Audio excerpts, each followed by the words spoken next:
This new policy could really put a wrench in the future housing supply for those looking in Toronto.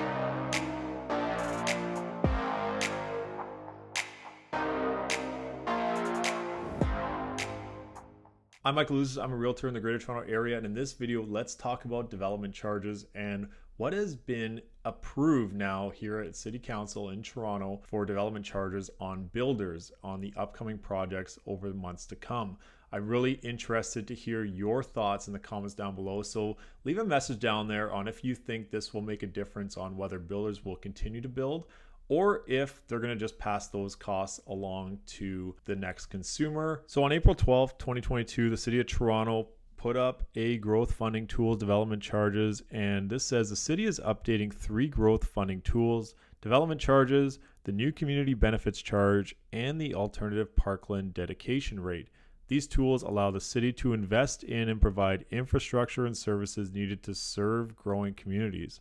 The city is intending to update the growth funding tools because of some of the provincial legislative changes that take effect on September 18th, 2022. So let's start with what are development charges. And development charges, DC, are a key municipal funding tool. They are charges collected from land developers at the time a building permit is issued that are used to help pay for the capital costs of infrastructure needed to service new development. They're governed by the Development Charges Act, which requires that rates be established on a cost recovery basis to ensure that growth pays for growth. They cannot be used to pay for operating costs or capital maintenance, nor can the rates be set arbitrarily. So if we go down here and we see provincial changes to development charges, Bill 108 is added to the complexity of administrating the DC bylaw, and effective in January 2020, DC rates for new applications were frozen and calculated based on the date of certain planning applications with interest instead of building permit issuance.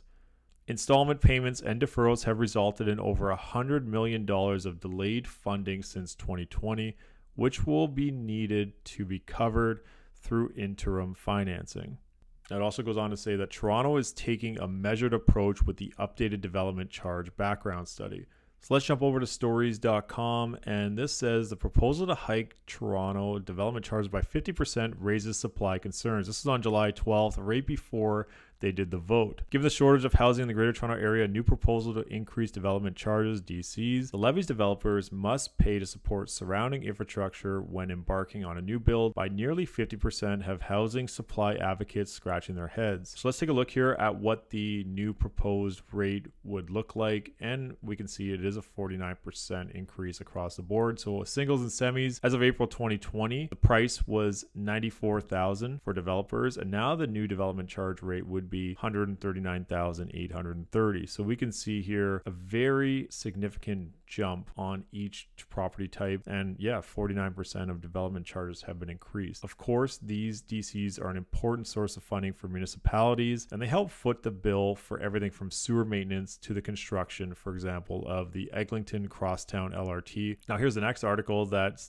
was on July 20th, 2022, and this is after the vote went through. So they voted, they added more than $40,000 in fees to some development application processes, as we just saw, and charges for residential buildings were hiked 46%, while the charge for non-residential buildings was bumped up to 40%. So developers looking to build a detached or semi-detached home will face a $137,000 charge, up $43,000 from the current development charge of $93,000. One-bedroom apartments will rise from $35,000 to $52,000, and two-bedroom and more will rise from $55,000 to $80,000, $25,000 difference. Now, this is what I found interesting. It says the hike came amidst warnings from developers that higher development charges paid by the developer at the time a building permit is issued would discourage development in the city. Others cautioned that this cost would simply be passed on to buyers and renters, making an already unaffordable housing market even more inaccessible. Development charges collected by the city go towards building adequate infrastructure to serve the residents of the new homes that are built. Councillor James Pasternak noted that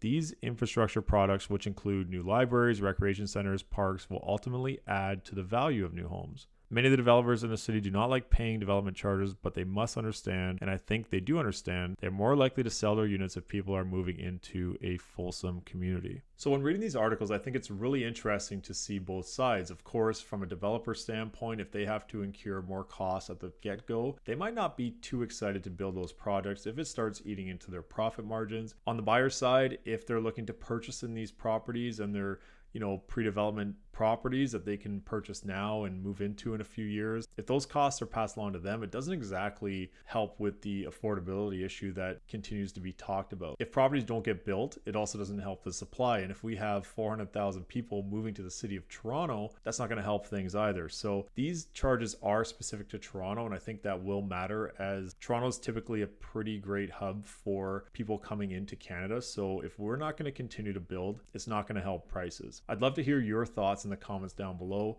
If you ever want to book in a call with me, you can click the link in the description and jump into my calendar anytime.